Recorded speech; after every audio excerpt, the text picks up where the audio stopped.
Inilah kerinduan kami Tuhan untuk bisa menikmati hadirat-Mu. Kadang-kadang dalam ibadah kami cuma hadir, tetapi tidak menikmati apa-apa Tuhan. Pikiran kami menerawang ke sana kemari, fokus kami tidak di tempat ini. Tetapi hari ini kami memohon supaya kuasa hadirat Tuhan mengalir atas setiap kami, dan siapapun kami yang hadir di tempat ini boleh mengalami lawatan berkat daripada Tuhan. Terima kasih Tuhan, sekali lagi akan mengganggu, kami usirkan dalam nama Yesus Kristus. Kami semuanya siap untuk diberkati oleh Tuhan. Kami rindu supaya firman Tuhan membentuk kami, menasihati kami, menjadikan kami semakin sempurna di hadapan Tuhan. Ampuni segala kesalahan kami, di dalam nama Yesus kami siap mendengarkannya. Dalam nama Yesus kami berdoa. Yang percaya katakan amin. Silakan duduk. Shalom. Puji Tuhan. Selamat tahun baru.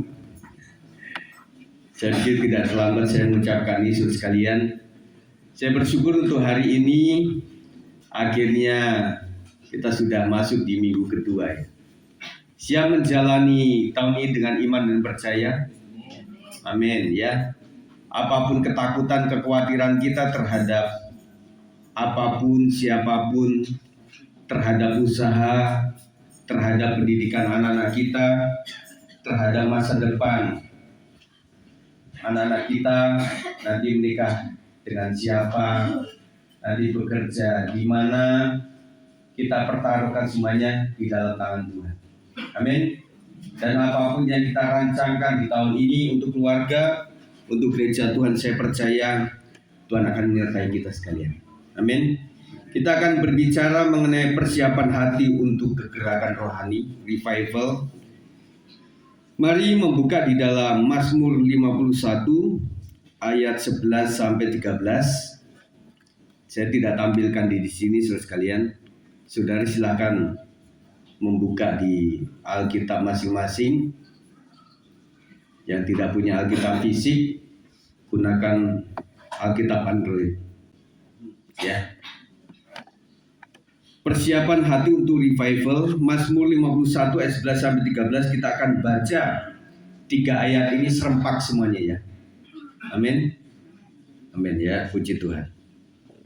Mazmur 51 ayat 11 mulai 1, 2, 3.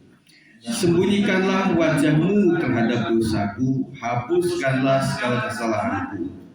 Ciptakanlah hati yang murni padaku ya Allah, dan perbaruilah batinku dengan roh yang teguh. Mungkin persembahan saya agak beda ya. Ya, nggak apa-apa.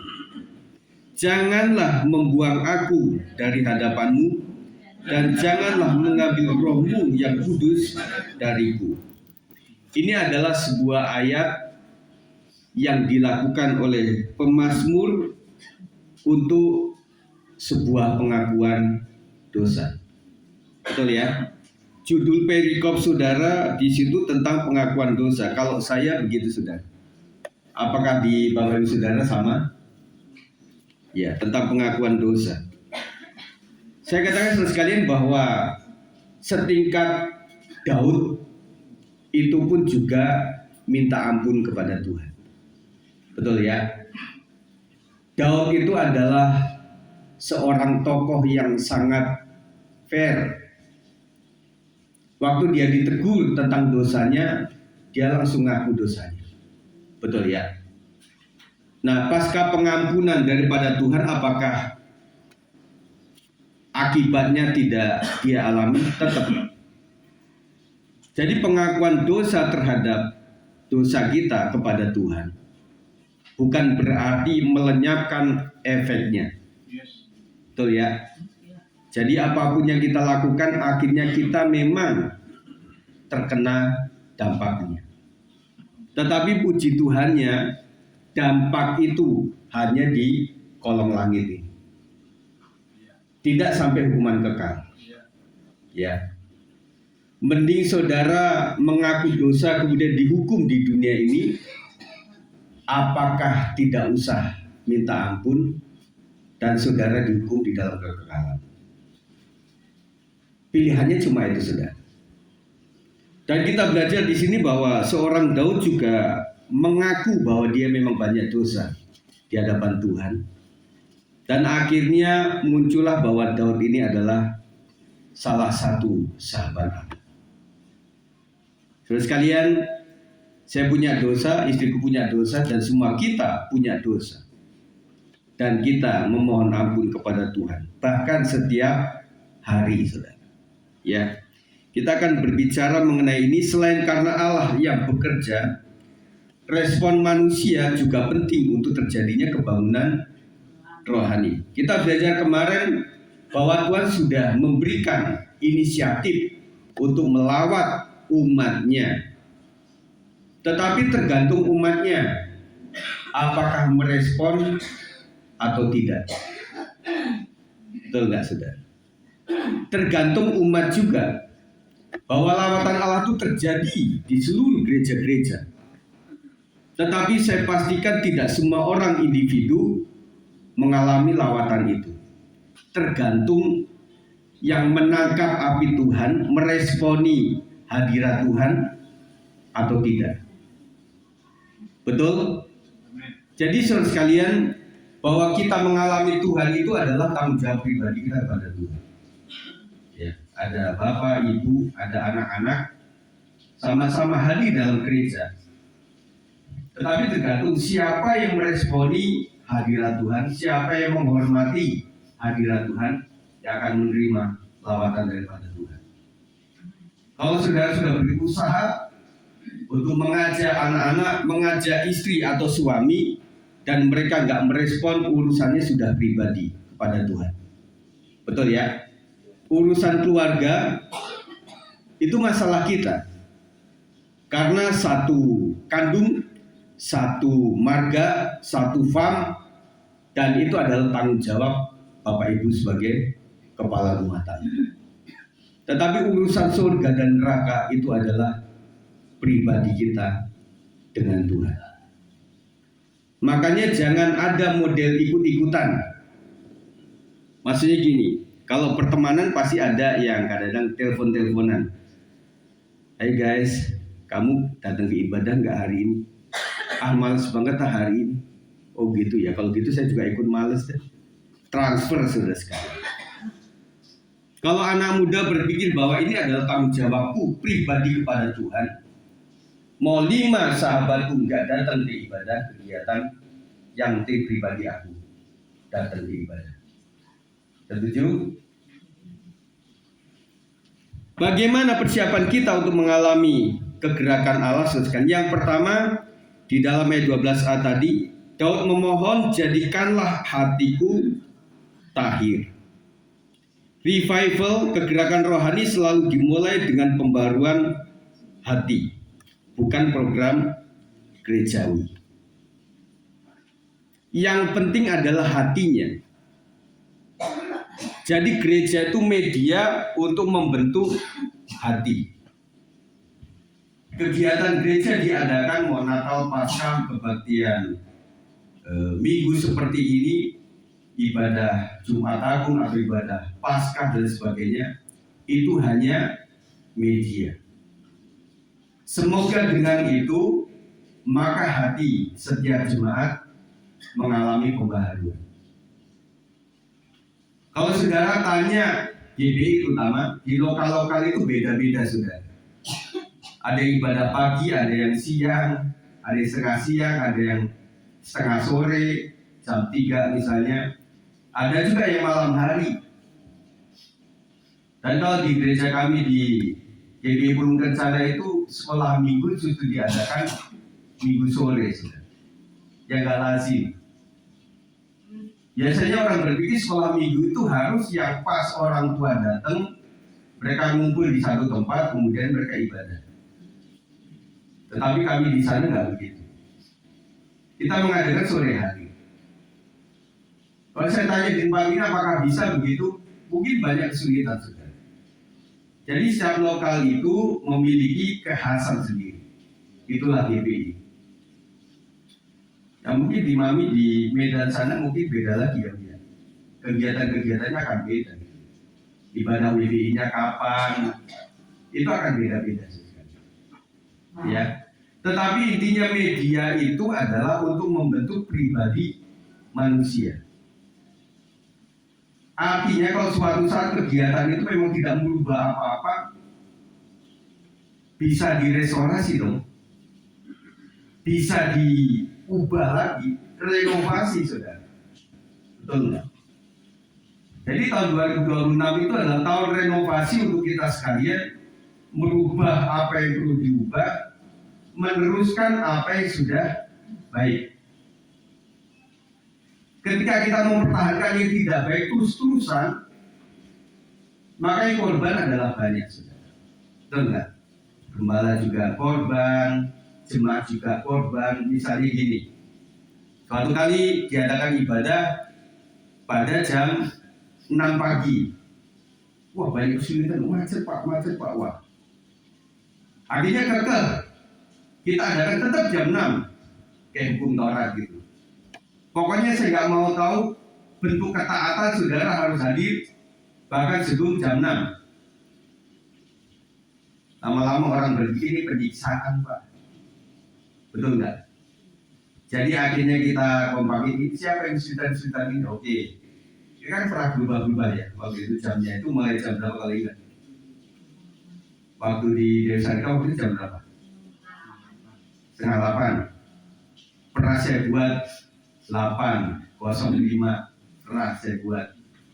Kemudian pernah kita 8:30. Pernah juga waktu COVID itu 2 kali kita jam berapa? Jam 8 sampai jam 10 ya. Nah kemudian yang paling tengah akhirnya saya buat, ya udah kayaknya jam 9 ini lumayan. Lumayan yang pertama, jikalau anak-anak PW tidak bisa latihan dengan maksimal pada hari sebelumnya, mereka bisa berlatih di jam 7 itu. Masih ada waktu. Dan ibu-ibu yang punya anak-anak sekolah minggu masih bisa masak, masih bisa untuk waktu bangunin ya. Anak-anak nggak mudah dibangunin kan. Tadi saya lihat dia masih tidur di sini. Diusahakan begitu, tapi saya mengapresiasi. Daripada udahlah tidur, anaknya tinggal aja lah berdua ke gereja.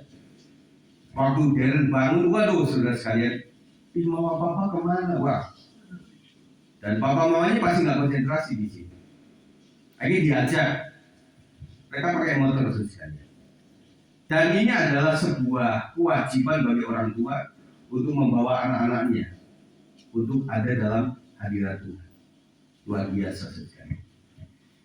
Jadi dikatakan di sini, jadikanlah hatiku tahir. Jadi pembaruan hati itu sangat penting saudara sekalian. Lebih daripada kegiatan-kegiatan. Hati yang tahir berarti hati yang bebas dari dosa tersembunyi. Setiap kita pasti punya dosa yang tersembunyi. Apakah itu harus belak-belakan di hadapan manusia atau tidak, saudara sekalian? Di kegerakan pria waktu itu ada sebuah pengakuan dosa yang dilakukan oleh bapak-bapak pria sejati ya. Beberapa orang yang pernah ngikutin itu tahu itu. Tetapi ada beberapa tokoh, salah satunya Pak Wijo Seputro, dan kalau nggak salah Pak Yonatan Trisna mungkin ya, nggak setuju. Yang mengatakan bahwa kejujuran atau pengakuan dosa adalah awal daripada pemulihan. Di satu keluarga itu benar, yang artinya seorang pria ngaku dosa lama dia. Mi, aku pernah gini. Tetapi ada seorang wanita yang menerima pria apa adanya akan menjadi marah. Saudara bayangkan aja. Artinya ada orang itu udah aku menerima kamu apa adanya.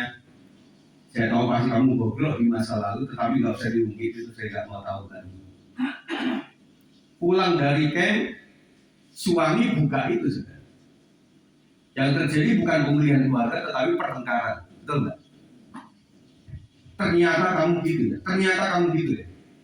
Memangnya aku nggak bisa seperti itu. Jadi sekalian belum tentu.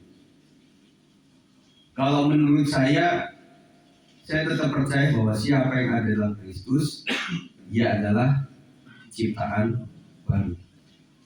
Yang lama sudah berlalu dan yang baru sudah datang. Saya sarankan Bang Richard sama Ibu Maureen nggak usah nanya-nanya, Bang, mantan kamu siapa? Coba sebutkan, coba tuliskan satu persatu. Kamu juga dong siapa mantan kamu, Maureen? Malah nggak damai, betul nggak? Malah nggak damai jadi. Kayak Maureen bilang, udahlah apa adanya Bang Richard kayak gini sudah pokoknya. Apa kata orang itu masa lalu. Saya terima dia udah tahun 2000, kenalan tahun berapa ya? 2023. Ya udah, pokoknya sejak 2023 ke bawahnya saya nggak mau tahu. Yang penting itu yang aku terima. Kepada Maureen juga. Terus kalian, tidak semua pengakuan dosa yang diberikan kepada manusia itu menghasilkan sebuah kebaikan. Tergantung orangnya. Betul ya? Hati-hati dalam hal itu. Revival tidak mungkin terjadi di hati yang menolak diperiksa oleh Roh Kudus. Tidak mungkin Roh Tuhan itu bekerja kepada hati yang beku, hati yang tidak membuka. Saya kemarin bilang bahwa Tuhan itu mengetok hati, pintu hati kita, bukan mendobrak. Kalau Tuhan ketok-ketok, ketokan Tuhan itu bukan berarti begini, bukan tinju, saudara. Ketok, shalom, gak dibuka. Lama-lama 4 jari, shalom, gak dibuka. Lama-lama kita nada tinggi, sambil tinju, shalom gitu. Tuhan gak gitu, saudara. Betul? Makanya hanya orang-orang yang membuka hatinya untuk Tuhan, yang Tuhan masuk. Amin. Makanya pahami ini saudara sekalian bahwa sikap hati saudara memang sangat harus dibentuk betul-betul saudara. Sampai kita mengalami lawatan Tuhan. Jadi lawatan Tuhan itu tergantung hati yang mau menerima lawatan itu atau tidak. Artinya bahwa orang yang mau menerima Tuhan itu adalah memiliki kerendahan hati, betul? Bahwa dia pangkat tinggi seperti apapun, status sosial yang begitu bagus, kalau dia merasa butuh Tuhan, dia akan tengadah bersimpuh di kaki Tuhan. Saya terbayangkan bagaimana kisah Musa, seorang pemimpin yang luar biasa, ketika berhadapan dengan Tuhan waktu itu. Allah bilang apa? Musa, di tempat kamu ini adalah tempat yang kudus. Copot sepatumu. Saudara bisa membayangkan nggak waktu semak belukar itu terbakar itu di mall atau di hutan? Di hutan. Siapa yang pernah jalan-jalan ke hutan selain saya? Itu ada kotoran tikus, ada kotoran musang, ada ular pernah lewat situ, benar nggak? Waktu saya kecil kalau misalnya jalan-jalan cari burung, itu selalu ada yang bekas ular yang ganti kulit kan ada itu kotor sekali. Maksud saya gini, di tempat sekotor apapun juga, kalau Tuhan hadir, menjadikan tempat itu kudus dan harus dihormati. Ada orang yang bilang begini, Pak, gimana kalau ada gereja-gereja yang mereka itu mengadakan ibadah di 21 yang malamnya itu nonton apa? Kalau zaman sekarang ada Avatar, siapa mau nonton Avatar? Misalnya itu, ya tempat orang yang pacaran di bioskop yang gitu-gitu ya. Habis itu kan paginya dipakai untuk jemaat duduk gitu. Ada orang yang ekstrim, akhirnya doa, bawa urapan semua, minyak urapan diurapi pagi-pagi itu, diolesin semuanya. Minyak urapan memang penting saudara, asal tidak diperjualbelikan, asal tidak digunakan dengan tidak sesuai dengan prosedur. Saya juga menggunakan minyak urapan, tetapi nggak berkali-kali atau setiap doa saya menggunakan itu, tidak juga, saudara. Tetapi saya katakan meskipun 10:21 yang malamnya untuk apa, ketika mengundang hadirat Tuhan pada pagi itu, untuk Tuhan hadir menjadikan tempat itu kudus dan layak di hadapan Tuhan. Amin. Ngerti ya tentang ini semuanya. Suatu saat ada rumah yang berhantu. Saya punya pendeta senior, pendeta Julius Ishak, papanya Pak Udin Adi. Dia bilang gini, "Hai jemaat, kalau ada rumah-rumah yang berhantu yang mau dijual, bilang sama saya. Yang pertama pasti murah. Yang kedua, ini adalah media kita mengusir setan. Yang ketiga, kita akan doakan tempat itu." Keren juga. Nah saudara, rumah hantu misalnya, ketika saudara pakai untuk ponsel, itu menjadikan tempat menjadi kudus oleh karena Tuhan yang hadir. Jadi gelap tidak bisa bersatu dengan terang. Ya teringat Bang Oto waktu tinggal di Beji waktu itu, Bang. Menurut teman-temannya ada setannya juga sih. Akhirnya kita dikumpulin waktu itu ya, untuk doa di situ. Saya berpikir semua rumah itu ada setannya, betul nggak? Pasti ada. Bukan berarti saudara mesti undang setan. Setan, datanglah kau ke sini. Enggak. Tetapi saya berpikir bahwa semua tempat itu namanya dunia itu udah dikuasai oleh kegelapan. Tergantung siapa yang ada di situ. Kami pernah tinggal di Bandung, sebuah tempat itu juga tempatnya setan, saudara.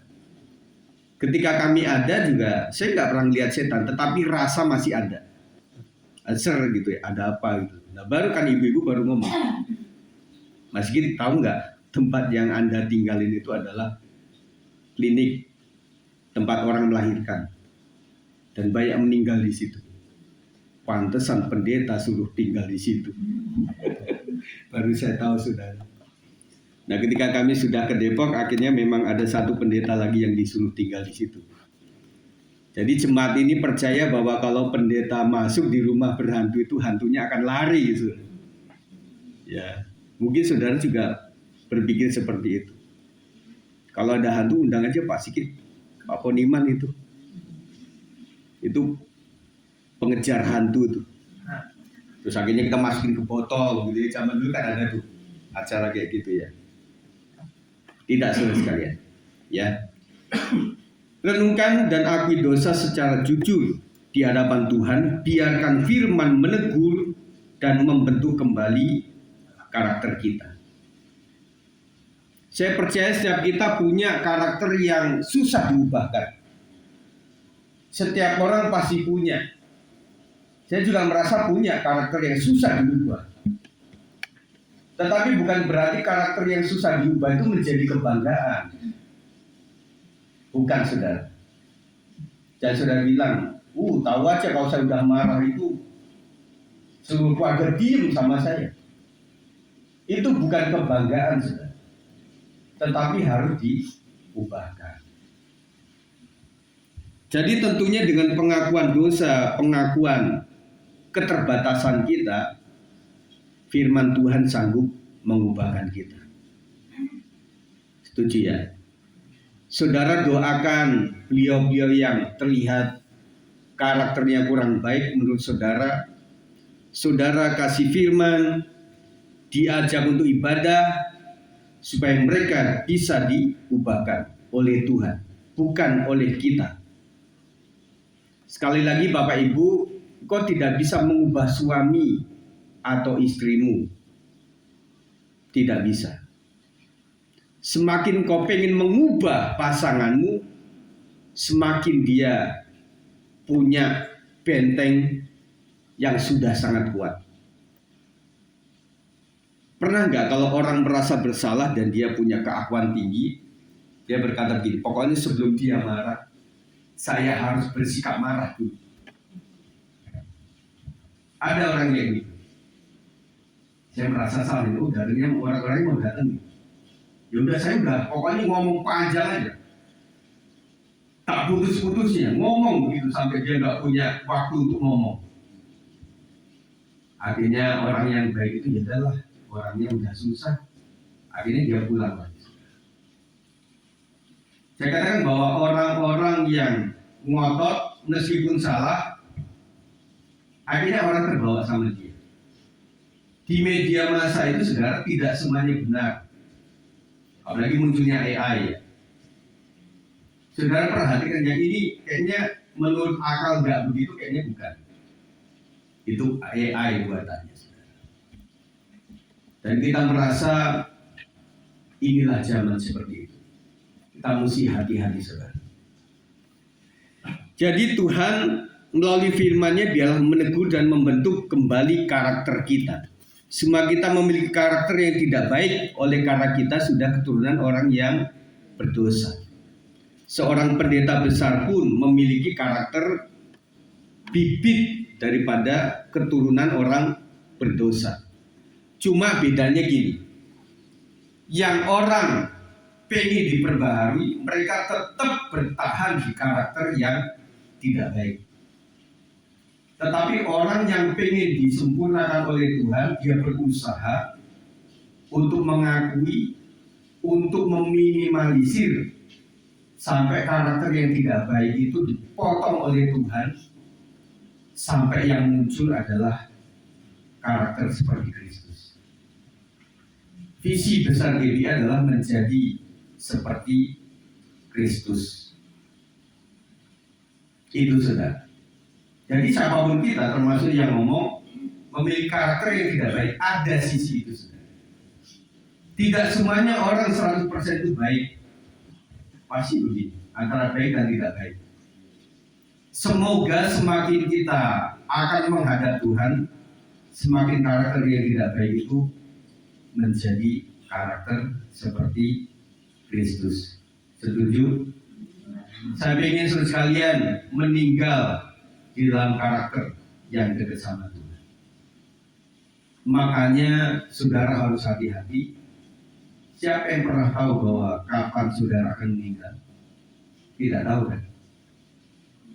Dan berpikir yang tua-tua yang sudah banyak penyakit dalam tubuhnya ini cepat meninggal. Dan kemudian anak-anak muda yang perkasa yang luar biasa sehat itu nanti masih jangka panjang. Kita banyak belajar tentang almarhum Agung Hercules. Dia badannya kekar luar biasa, tidak mungkin dia mati muda. Mati juga. Tetapi ada orang-orang yang dalam tanda kutip sakit-sakitan kok malah panjang umur. Dan siapapun kita di sini tidak ada yang tahu kapan kita mati. Tidak ada yang tahu. Hanya beberapa orang yang dikasih tahu. Salah satunya adalah almarhum ibu saya. Jadi waktu dia mau meninggal itu kan kami ada gereja, ada pastori. Nah, almarhum ibuku itu waktu saya masih SMP, dia lebih suka tidur di gereja. Di gereja ada budak-budakan gitu, dia suka tidur di situ. Dan kemudian kayak ngomong sendiri gitu loh, kayak ngigo gitu loh. Nah, bapak kan curiga kamu gimana sih, panas tinggi atau apa gitu. Enggak, saya lagi ngomong sama malaikat gitu. Dia sampai tahu kapan meninggal. Itu cuma satu-satunya di dalam keluarga saya. Apakah saudara ingin seperti itu? Saudara mesti dekat sama Tuhan. Ya. Jadi almarhum ibuku ini memang orang yang sangat perasa tetapi pemendam lah, itu negatifnya. Artinya maksudnya dia itu lebih pada yaudahlah, lu kesal cuma tampung sajalah, tampung saja. Kan orang Jawa sudah tampung saja gitu. Akhirnya memang sakit jadi. Dan karena rintihan dia, perlu kesah dia di hadapan Tuhan, itulah yang membuat dia dekat sama Tuhan. Yang pernah saya ceritakan, yang dia mencoba mati. Bapakku sama almarhumah ini kan Pak tak jajal mati ya. Dia coba mati saudara. Mati bener, gini, mati bener. Habis itu melek lagi. Dan dicerita pokoknya indah gitu ya gini-gini. Habis itu coba mati yang kedua, langsung bablas, nggak balik lagi. Sampai bapakku tuh nungguin, jajan istriku bangkit lagi, enggak juga. Sampai akhirnya meninggal, dari pastikan meninggal ya sudah. Itulah yang terjadi sekarang. Jadi alangkah indah orang-orang yang meninggal dalam Kristus. Itu luar biasa. Terus sekalian, ini kita memasuki zaman akhir karena banyak tanda-tanda yang sudah melakukan itu. Dan kita harus siap sedia. Berikan hatimu untuk Tuhan, dilawat oleh Tuhan. Yang kedua, roh yang diteguhkan. Daud berseru dalam ayat 12b, perbarailah roh yang teguh di dalam batinku. Daud tidak hanya ingin diampuni tetapi dipulihkan dan diteguhkan. Saudara, kalau mendapat pengampunan ya mudah diampuni oleh Tuhan. Tetapi untuk mendapatkan pemulihan dan peneguhan dari Tuhan, itu membutuhkan pembaharuan oleh Tuhan sendiri. Roh yang teguh berarti ketegasan untuk taat. Roh yang teguh berarti ketegasan untuk taat. Orang bisa taat, tetapi belum tentu jangka panjang, belum tentu teguh. Betul? Orang bisa taat, tetapi sekali waktu taat, sekali waktu nggak taat. Taat itu adalah bahasa Indonesia yang paling bagus. Dari depan taat, dari belakang taat. Dibaca secara Indonesia maupun Arab, tetap taat. Setuju saudara sekalian? Jadi harus memiliki ketegasan untuk taat. Jangan taat mengandung sesuatu prasyarat daging. Kalau Pak Sigit enakan sama saya mau taat. Kalau Pak Sigit udah negur-negur kayak gitu, saya nggak suka. Saya nggak mau datang gereja lagi. Banyak gereja kok di sini. Tetapi saya sangat bersyukur, saudara sekalian, meskipun kadang-kadang saya ataupun istriku kadang-kadang mungkin terlihat judes atau tidak ngenakin saudara. Tetapi karena saudara itu fokusnya kepada Tuhan Yesus Kristus, saudara masih bertahan di tempat ini. Puji Tuhan, itu adalah kebanggaan kami. Bukan kami sengaja untuk tidak baik sama saudara. Tetapi kadang-kadang Tuhan izinkan kami untuk bersikap seperti itu untuk menunjukkan sebuah karakter seseorang. Oh, ternyata saya nggak boleh begitu. Itu koreksi yang bagus buat saya. Oh, ternyata ini kurang baik, nanti saya nggak akan mengulangi lagi begitu. Nah, pasca itu apakah saya itu sempurna? Tidak juga, saudara.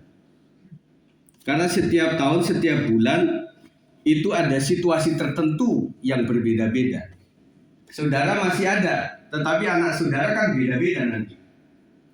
Waktu tahun lalu, 3 tahun lalu anaknya masih kecil, masih bisa dibawa ke atas gitu. Nah, sekarang anaknya sudah besar. Susah diajak sekolah minggu atau pemuda remaja. Nah, beda lagi saudara.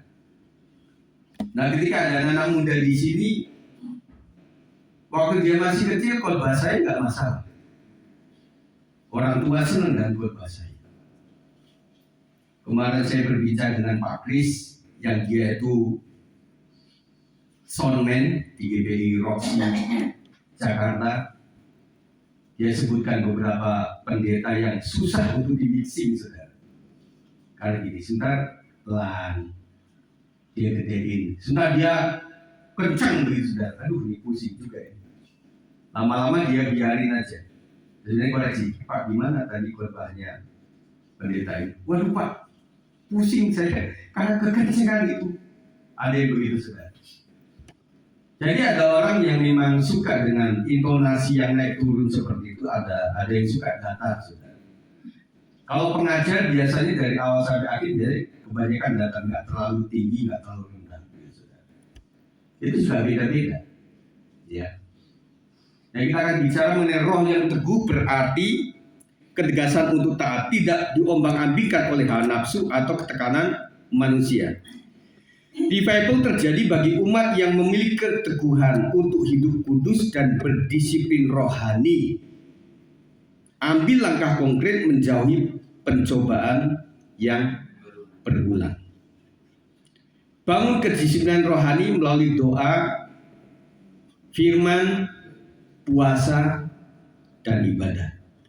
Ini adalah rentetan aksi atau kegiatan kita dalam ibadah adalah merupakan disiplin rohani.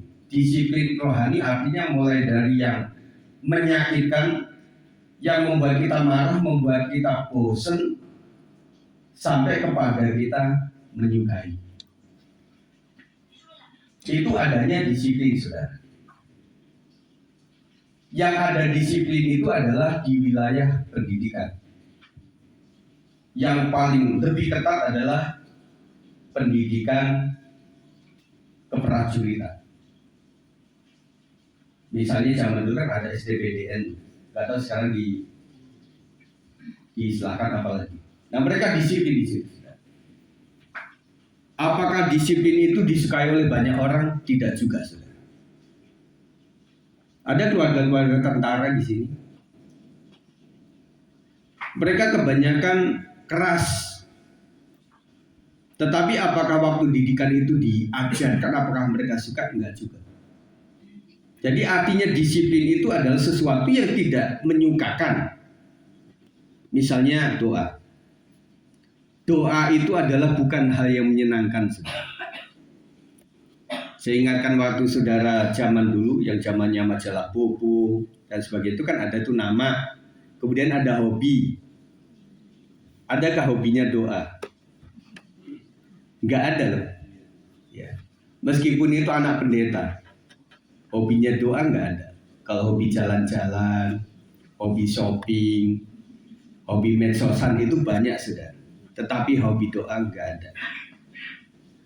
Tetapi tanya kepada orang-orang tua yang mengalami kebangunan rohani oleh karena doa anaknya diangkat oleh Tuhan, oleh karena doa dia bisa membuka komsel dengan baik, dengan doa maka bisnisnya sukses, dengan doa makanya anak-anaknya sukses, mendapatkan menantu yang baik-baik. Dia akan bilang begini, Cuk, oma itu yang paling oma sukai adalah berdoa. Itu baru muncul, saudara, karena ada buktinya. Ada nggak anak-anak muda kita di sini yang sukanya berdoa? Pasti nggak ada. Karena kalian belum mengalami kuasa doa itu seperti apa. Tetapi tanya orang tua yang mereka itu hidup berjuang untuk ekonomi, untuk harmonisasi dalam keluarga, harus ada jam doa. Ketika mereka tahu itu, kita harus doa. Paling malas ini mah nggak apa-apa, justru yang paling susah kita lakukan komit sama Tuhan, itu berkat Tuhan limpah luar biasa. Maksudnya gitu, ada jam doa yang enak kita lakukan, misalnya jam 8 pagi kan udah melek, udah enak doanya. Tetapi ada orang yang dibangunkan Tuhan jam 3 pagi masih ngantuk, mulut juga bau. Misalnya kemarin habis makan jengkol gitu ya. Dan itu waktu yang berat, saudara. Tetapi saudara coba, ini artinya menyalahkan diri. Ini waktu susah, ini waktu saya nggak enak, tetapi saya berusaha untuk mencari Tuhan. Dan kadang-kadang di saat saudara nggak nyaman melakukan itu, Tuhan hadir. Nggak nyamannya kenapa? Roh jahat ikut ambil bagian dalam hal itu. Waktu ada Roh Kudus yang membuat kita untuk doa sama Tuhan, roh iblis juga tidak kalah kenceng. Udah tidur aja lah. Ini kan lagi gerimis-gerimis, enak tidur aja lah. Makanya saudara nggak nyaman. Tapi kalau saudara kekeh untuk melakukan itu, saudara menang. Dan Tuhan memberikan rahmat anugerah yang luar biasa. Waktu Yesus dicobai di padang gurun, itu masa-masa yang nggak nyaman. Iblis kasih roti pada saat dia berpuasa. Iblis pengen kasih kuasa, kemuliaan, lihatlah dunia ini dengan segala kemegahannya. Tetapi Yesus mencoba untuk melewati semuanya dengan penuh perjuangan. Akhirnya malaikat surga yang datang kepada Yesus. Amin, saudara. Makanya pikirkan hal-hal kapan saya nggak nyaman untuk melakukan kehendak Tuhan. Coba terabas, saudara. Saudara coba jebol. Dan di situ kuasa lawatan Tuhan akan terjadi. Amin. Ketika saudara sudah mulai bosan dengan doa-doa saudara terhadap penyakit, kadang sampai daging berkata, aduh nggak enak lah. Masa doanya penyakit ini sudah 5-10 tahun, doanya masalah ini terus gitu. Iblis menggodai saudara, nggak usah doa lah, kasihan Tuhanmu itu dengan doa-doa yang sama saja. Iblis menggodai kita. Tetapi ketika saudara dengan bertahan dan beriman kepada Tuhan, saya mendoakan sakit penyakit ini, dalam nama Yesus sembuh, saudara akan menerima kesembuhan dan pemulihan dari Tuhan. Amin, saudara. Jadi terus berdoa untuk tubuh, jiwa, roh saudara. Kemudian firman. Jadi saudara, jangankan melakukan firman, untuk kita baca firman Tuhan saja itu perjuangan. Untuk membaca firman Tuhan saja sudah perjuangan, apalagi melakukan firman Tuhan. Jadi antara manusia roh dan manusia daging selalu disparingkan, saudara. Misalnya, ketika saudara akan melakukan firman Tuhan, berilah maka akan diberi. Saya tanya, untuk memberikan kolekte itu berat nggak, saudara?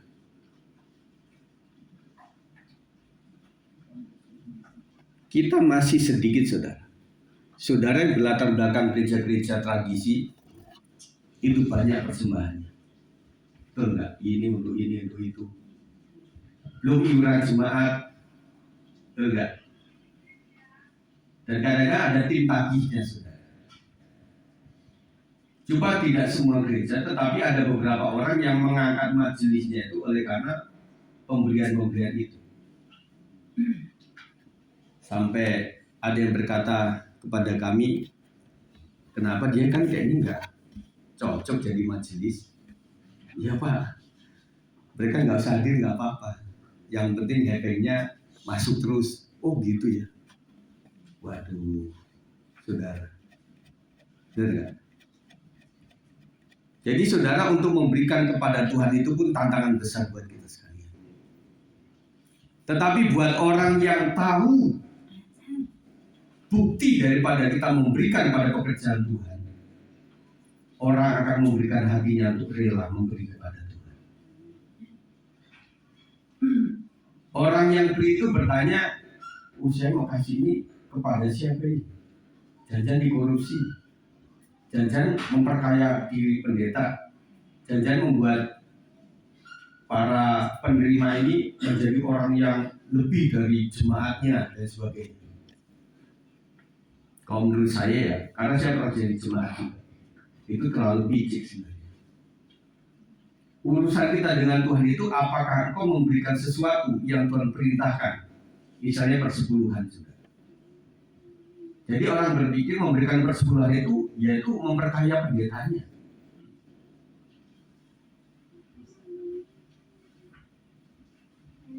Dan kalau saudara lihat misalnya ada seorang pendeta yang besar di wilayah DBI lah, yang mereka punya aset luar biasa. Istriku pernah kerja di bank.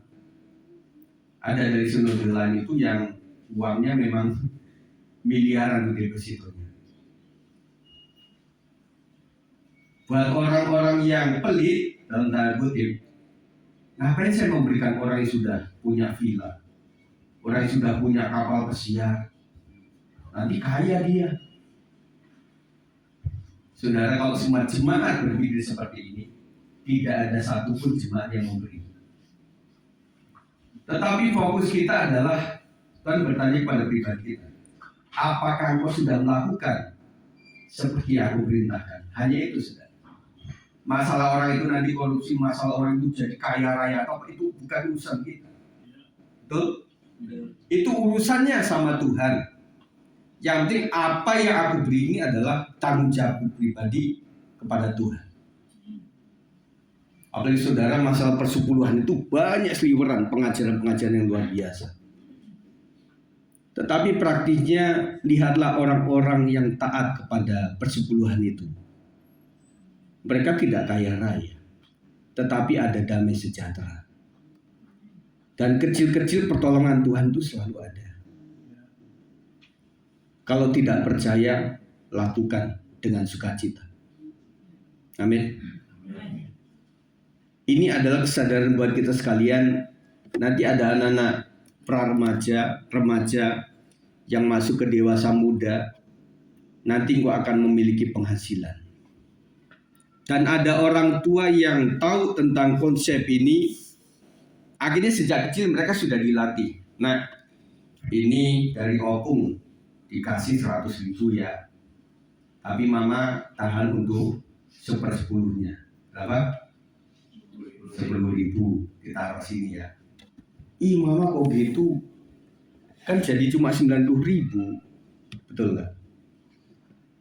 Saudara sekalian, kita didik anak-anak kita untuk taat kepada hal seperti ini. Saya percaya GBI S56 itu diberkati oleh Tuhan memang karena kami taat untuk memberikan persepuluhan kepada sinode gereja. Setuju saudara? Jadi apapun kegiatan kita kok Tuhan itu membuatnya surplus. Salah satunya karena itu saudara. Makanya lakukan dengan penuh sukacita. Revival terjadi bagi umat yang memiliki keteguhan hati untuk hidup kudus dan disiplin rohani. Ambil langkah konkret menjauhi pencobaan yang berulang. Firman puasa. Nah puasa ini juga tidak mudah saudara. Kalau saudara memang karena medis tidak diperbolehkan itu, kecuali orang kalau mau operasi kan puasa dulu ya. Betul nggak? Ada nggak alasan kepada dokter? Dok, saya nggak bisa puasa dok. Ya udah nggak usah jadi operasi. Kan begitu saudara. Tetapi betapa susahnya untuk berpuasa. Saya apresiasi kepada teman-teman yang mantan non-Kristen. Mereka sudah terbiasa dengan puasa. Sudah biasa.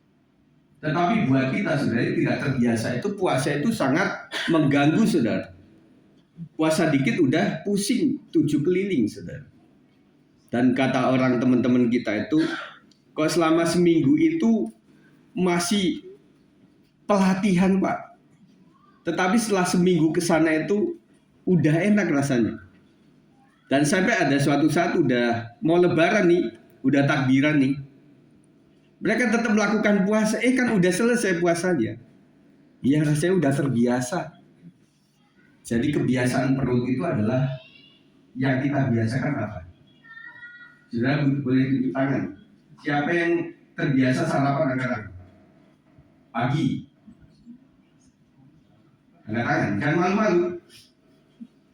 Yang tidak terbiasa sarapan angkat tangan. Coba apa dibalik, bisa nggak? Yang nggak biasa sarapan dikasih sarapan.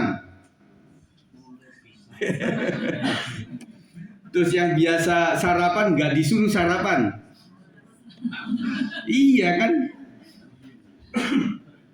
Ya semuanya sama akan pusing gitu loh. Ya. Tetapi ketika misalnya itu kan para IF tuh melakukan itu lama-lama enak, lama-lama terbiasa. Gitu. Jadi artinya bahwa apapun yang masuk dalam mulut kita itu tergantung terbiasanya kita. Ya, tergantung terbiasanya kita.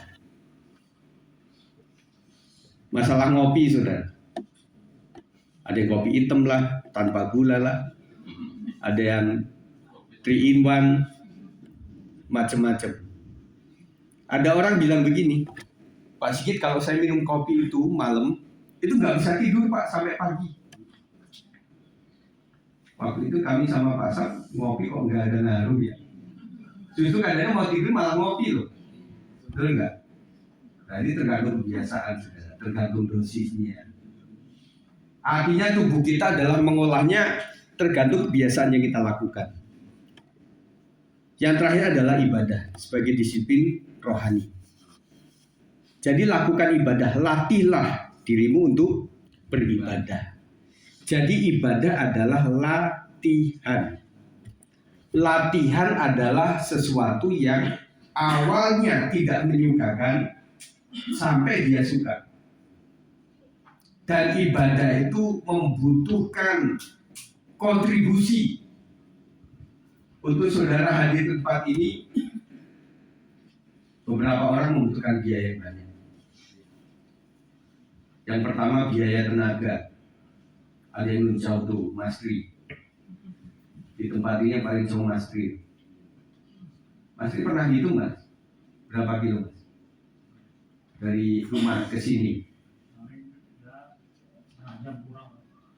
Kiloannya, kilometernya.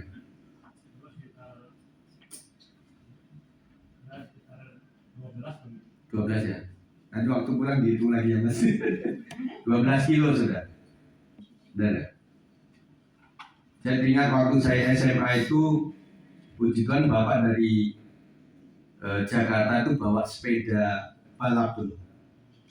Itu karena pemberian dari anaknya Om almarhum Benny Gerunan, David namanya. Tahu kan sepeda balap itu kan pasti begini kan, begitu kan. Puluhan kilo saya ke SMA itu, lama-lama bengkek. Akhirnya karena kan begini, saya ubah menjadi begini, begini saudara. Saking gak kuat saudara. Ya, saudara cek berapa kilo itu. Pakai motor, pakai mobil, ada BBM. Kalau pagi di Hermina ada biaya parkir. Kemudian kalau anak-anak butuh sarapan di Indomaret, biaya lagi. Betul enggak? Nanti pulang kalau nggak ada makan, kita makan ada biaya lagi plus parkirannya. Belum lagi kolektor, belum lagi untuk nyumbang dana-dana dan sebagainya. Kalau kita hitung seperti itu, saudara akan putuskan, nak, kita ibadah di rumah saja lah. Benar nggak? Iya. Kita pakai sarung juga bisa, pakai gula juga bisa. Maka belum mandi juga nggak apa-apa, nggak ada yang lihat ini. Sambil lihat ibadah, sambil ngopi, sambil makan gorengan, kan enak. Oke. Terus kalian suatu saat kalau memang saudara sakit bisa melakukan itu. Dan hari ini adiknya Melsa Demen juga sakit juga. Campak atau cacar? Cacar. Kemarin Miguel, ya udah sembuh. Sekarang Demen. Saya tanya ke Melsa kemarin, Melsa udah kena ya udah aman. Ada orang yang cacar, kakaknya cacar, langsung aja adiknya ditempetin supaya kena juga. Dan kalau cacar, saya sebagai guru waktu itu, Bu, maaf anak saya cacar. Oh, jangan sekolah, tinggal di rumah saja, begitu ya, karena menular begitu. Gak tahu dia menular enggak ya? Kemudian kan nggak kena. Ya. Nah kecuali begitu bisa, saudara. Misalnya gini, ada orang menjadi Kristen, kemudian dia nggak pernah masuk ke anggota gereja manapun, dia ibadahnya secara online, jadi pendetanya ganti-ganti, gembalanya ganti-ganti karena online. Suatu saat sakit, Atau misalnya meninggal. Kita sering ya Pak, kalau ada jemaat yang meninggal itu kadang-kadang berapa pendeta datang semuanya. Yang satu pembukaan, yang satu firman, yang satu doa tutup peti, yang satu doa di makam gitu kan. Jadi bagi-bagi sudah. Yang lebih susah lagi adalah orang itu pernah beribadah karena dia sorangan sendirian, tetapi anaknya masih muslim misalnya. Nah, itu lebih susah lagi. Anaknya akan bilang waktu itu kayaknya pernah dia ibadah di itu loh, pasar lama itu loh, maksudnya Bunga Bakung. Itu siapa ya Pak? Gitu. Kan di Bunga Bakung kan banyak tuh yang jemaatnya pernah ke sini. Siapa ini? Ya nggak kenal kan? Bisa begitu saudara. Nah, maksud saya adalah orang bisa online, tetapi kalau nggak berjemaat dalam perkunjungan, di dalam pelayanan pernikahan, pelayanan pembaptisan, pelayanan lain-lainnya, dia akan menjadi susah. Yang paling menyusahkan adalah pada saat kematian. Ya. Jadi saudara, artinya berjemaat secara tetap itu sangat penting dalam hal ini.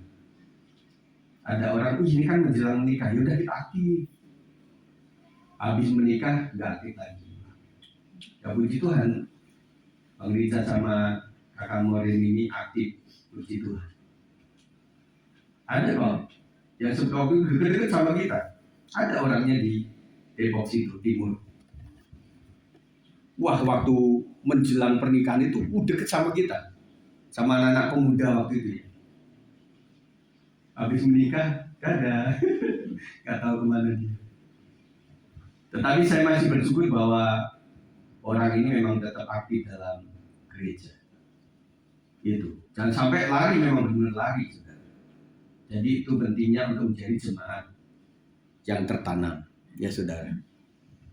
Nah kemarin adikku bilang gini, Mas, ini ada jemaat kita yang sudah sepuh, ya Kristen sendiri, bapak-bapak, patah tangannya.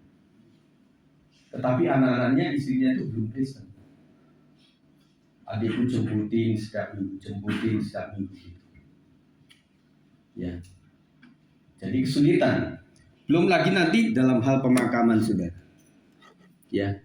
Si anak ini bilang, udah serahkan gereja aja yang nangani.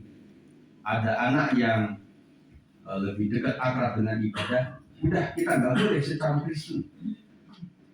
Harus secara agama saya, bisa begitu.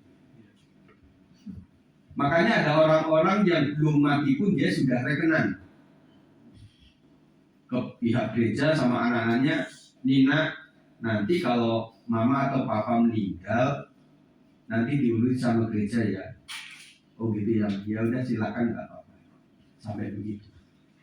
Nah kalau misalnya belum ada rekenan, belum ada omongan kayak gitu, tiba-tiba ajal menjemput, wah itu luar biasa, bingung sudah. Benar nggak? Jadi yang repot juga pihak gereja, gitu loh. Kalau buat saya sih, kalau orang sudah meninggal, iman saya mau dikremasi, mau dipendem, mau dibuang ke langit, mau secara musim, mau apa itu nggak ada urusan. Cuma buat yang hidup itu menghargai dengan cara ya karena aku muslim ya secara muslim, karena aku Kristen secara Kristen. Penghargaan kepada almarhumah buat yang hidup. Tetapi kalau orang sudah meninggal sudah tidak ada urusan begitu sudah. Karena yang dihitung Tuhan kekekalan itu sewaktu hidup, bukan sudah mati. Itu ya konsepnya. Jadi artinya Bapak Ibu Saudara, lakukan dengan baik supaya kita dipelihara dunia dan akhirat. Amin saudara. Jadi gereja itu urusan dunia dan akhirat. Urusan perut kita urusin, tapi urusan mati masuk surga juga kita urusin.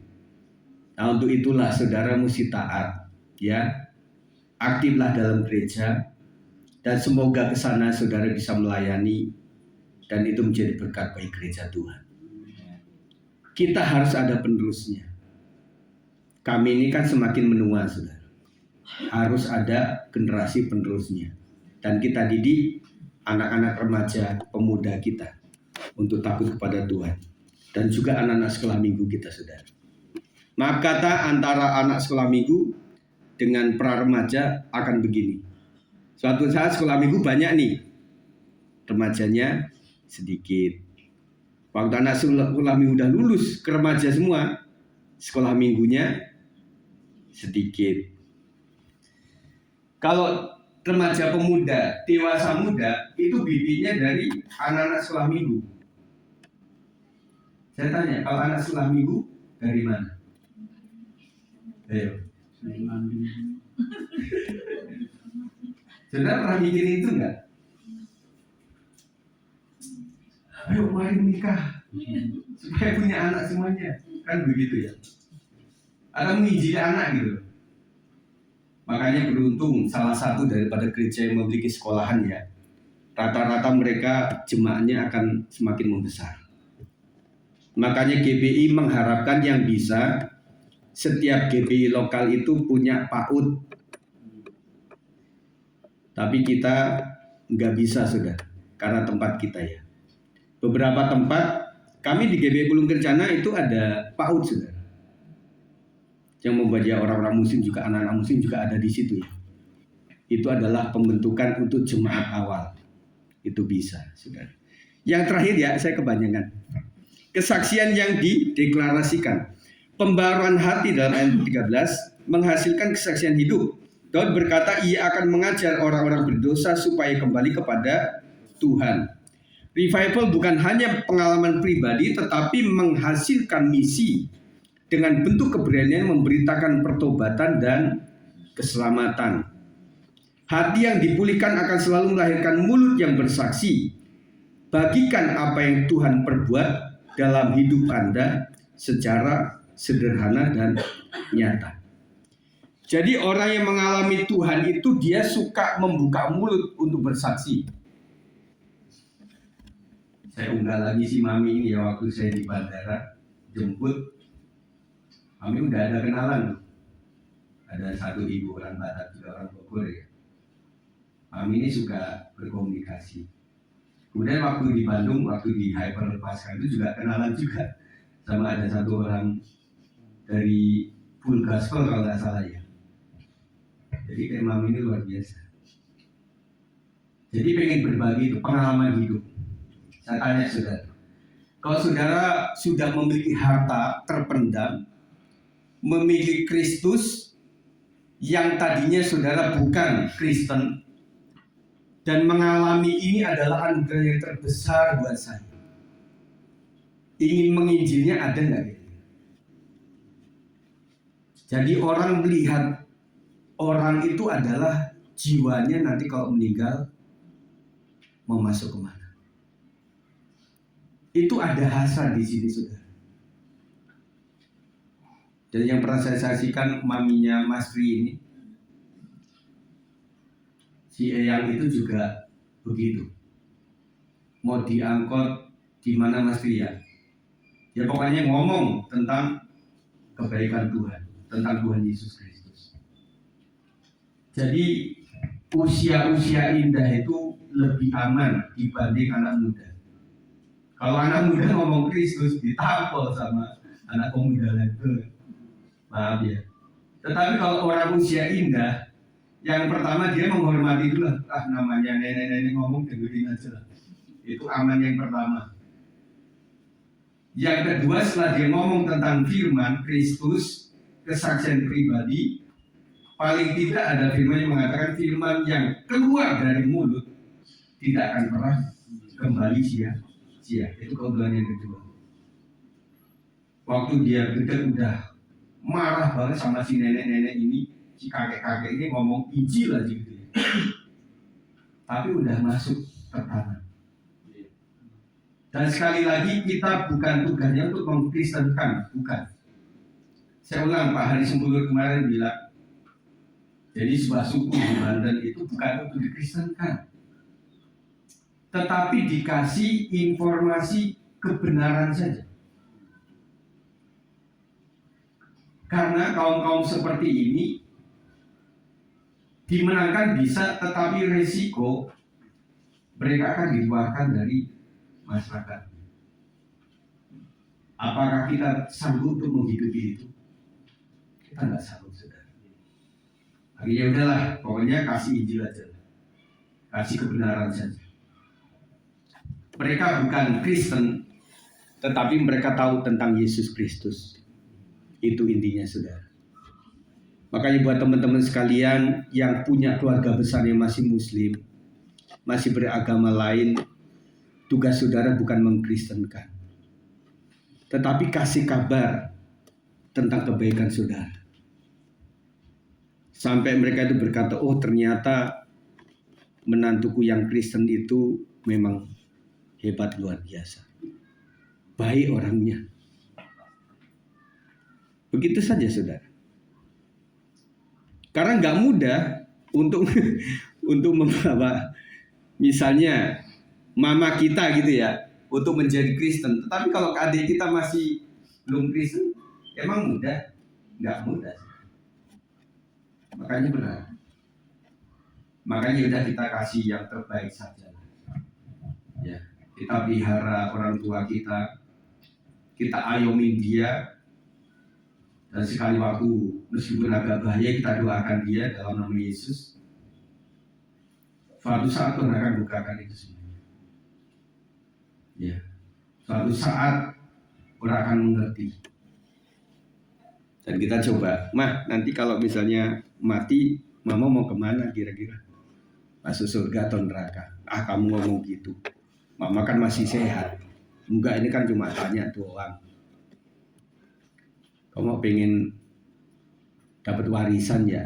Enggak mah, bukan itu. Saya mau tanya kalau misalnya mau meninggal mau kemana gitu. Dia mulai mikir di situ. Makanya mah minta izin ya, ini hari Minggu saya mau ibadah. Apain sih ibadah mulu?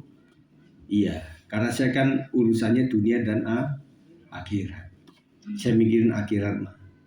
Kalau misalnya saya meninggal hari ini, saya pengen masuk surga. Oh surga ya, mama juga pengen masuk surga itu. Jadi percayaan mama kan juga ada masuk surganya. Tetapi gimana caranya? Susah nggak kira-kira? Karena ada perbandingan itu. Enak loh jadi orang Kristen itu karena apa?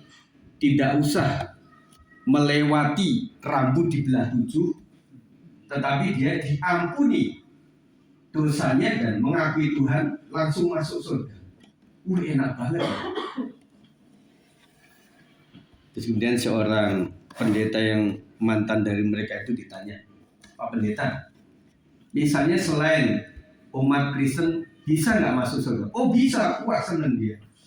Wah berarti agama saya juga bisa masuk surga gitu. Tetapi Pak Pendeta ini bilang, asal kamu tidak pernah berdosa sama sekali. Wah kalau itu susah, ya makanya. Tapi Kristen kok gampang? Iya. Karena yang menanggung dosa untuk dosa itu adalah Yesus Kristus. Oh gitu ya. Berarti kalau kami ini usaha manusia, iya betul, nggak akan nyampe. Tetapi kalau usaha Allah mengasihi manusia, dia korbankan jiwanya untuk menebus dosa kita. Dia dihukum seperti kita harus menanggung hukuman itu. Maka kita hanya mengaku dosa dan percaya kepada Tuhan Yesus Kristus, maka kita akan diselamatkan. Oh berarti lebih mudah dong menjadi Kristen? Ya iya. Kenapa? Kita ditanggung dosanya oleh Yesus Kristus. Karena dialah jalan kebenaran dan hidup. Itu saudara. Singkatnya begitu ya. Nanti saudara merangkai sendirilah dengan bahasa saudara, ngomong sama mereka bagaimana caranya. Tetapi intinya kalimat tadi cukup menjebak. Pokoknya selain Kristen pasti bisa masuk surga, asal tidak pernah bersalah. Satu kali pun dia mikirin, mana mungkin ya, baru jam 9 saya udah bohong sama istri. Waduh, gak bisa dong masuk surga. Iya. Loh, Anda kan sering bohong nih. Iya. Tapi saya tamu pada Tuhan. Dan saya tahu bahwa dosa manusia sudah ditanggung oleh Yesus Kristus di kayu salib. Itu kira-kira saudara. Mau menginjil nggak kira-kira? Jadi ya semoga Roh Kudus kasih tangkap saudara kalimat-kalimat ini. Ya. Kiranya Tuhan memberkati saudara sekalian. Hati yang dipulihkan akan selalu melahirkan mulut yang bersaksi. Bagikan apa yang Tuhan perbuat dalam hidup Anda secara sederhana dan nyata. Yang nyata-nyata dia saudara sekalian. Saudara bersikap yang penuh gembira aja. Orang udah tanya, Bu, emangnya nggak ada utang? Kok tetap gembira aja? Oh iya dong, ada Kristus. Emangnya Kristus ikut bayarin utang? Begitu kan? Dia akan terus kejar kita. Enggak, maksudnya kita kan punya iman. Jadi saya percaya bahwa saya punya utang yang begitu banyak, tetapi di dalam Tuhan kan kasih kekuatan untuk saya menanggung semuanya. Bukan berarti berdoa saja dunia tidak ada aksi apa-apa. Harus ada actionnya, berdoa dan bekerja. Ora et labora. Amin saudara. Saudara kerja keras dan berdoa, pasti Tuhan menolong. Layani orang-orang yang sedang jauh dari Tuhan, jadikan hidup sebagai kesaksian, integritas dan kasih serta kerendahan hati kita. Mari para pemain musik. Sebagai kesimpulan saudara sekalian, untuk memulai revival, lakukanlah yang pertama memiliki hati yang diperbaharui, hati yang bebas dari dosa tersembunyi, kepahitan dan motivasi yang salah. Yang kedua, untuk memulai revival, lakukanlah memiliki roh yang diteguhkan, roh yang tidak mudah goyah, dengan berdoa, merenungkan dan melakukan firman, berpuasa dan beribadah. Yang ketiga, memiliki kehidupan yang menjadi saksi. Hati yang dipulihkan akan menggerakkan mulut untuk bersaksi. Mari kita datang kepada Tuhan. Terima kasih Kiai. Terima kasih Tuhan, Kau baik Tuhan. Kau sudah sangat baik terhadap kami. Tuhan Yesus sangat baik. Terima kasih Tuhan Yesus, Kau luar biasa. Terima kasih Tuhan yang baik. Walaupun gunung tak akan berpindah, tetap percaya yang punya kuasa. Sekalipun gunung tempat gelap, tak mengapa asal Kau di sampingku. Walaupun masalahku masih ada, tetap percaya rencana-Mu terindah. Pribadi-Mu takkan pernah berubah. Iman yang aku pegang pada-Mu Tuhan yang setia. Nanti Pak Thomas akan berdoa dari awal sampai aku bertanya, apakah masih marilah Pak Thomas.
Iman yang kami pegang hanya iman kesetiaan kami kepada Tuhan. Ya Yesus. Kami sangat percaya dan sangat yakin jikalau kami mengikuti Tuhan, maka tidak ada satupun yang mustahil dalam hidup kami. Terima kasih buat penyertaan-Mu Tuhan. Ya Yesus. Sampai detik ini kami ada, kami bisa memuji Tuhan, kami bisa menyembah-Mu. Itu semuanya karena anugerah Tuhan semata dalam hidup kami. Kalau kami sehat sampai detik ini, itu semuanya karena kasih setia-Mu ya Tuhan. Terima kasih buat setiap firman yang sudah kami dengar pada pagi hari ini. Biarlah senantiasa firman ini menjadi rema dalam hidup kami, menjadi teladan dalam hidup kami, sehingga kami mampu bersaksi kepada siapapun kami bertemu ya Tuhan. Karena tujuan kami bukan mengkristenkan orang, akan tetapi kami mau memberitakan firman itu. Kami mau menginjil firman itu, kami mau berkatakan bahwa Engkau adalah juru selamat dalam hidup kami. Terima kasih Tuhan, Kau berkati Pak Gembala yang telah memberkati kami dengan firman Tuhan. Berkati terus pelayanan hamba-Mu ini ya Tuhan. Apapun yang dilakukan, apapun yang diperbuat, Tuhan Engkau akan membuat berhasil dan beruntung. Engkau memberkati keluarganya Tuhan, istri, anak, Tuhan, bahkan orang tua dimanapun berada. Tuhan Engkau memberkati. Kami percaya lewat pelayanan di gereja ini, di GBS di mana Tuhan, jiwa-jiwa akan bertambah. Nama Tuhan semakin ditinggikan dan dimuliakan. Terima kasih Tuhan, Kau memberkati setiap kami. Berikan terus kesehatan bagi kami Tuhan. Berikan kesetiaan bagi kami untuk selalu mendekat kepada-Mu ya Tuhan. Terima kasih Tuhan, kami sudah diberkati oleh kebenaran firman Tuhan. Di dalam nama Tuhan Yesus, kami berdoa mengucap syukur. Haleluya. Amin. Silakan dulu Bapak.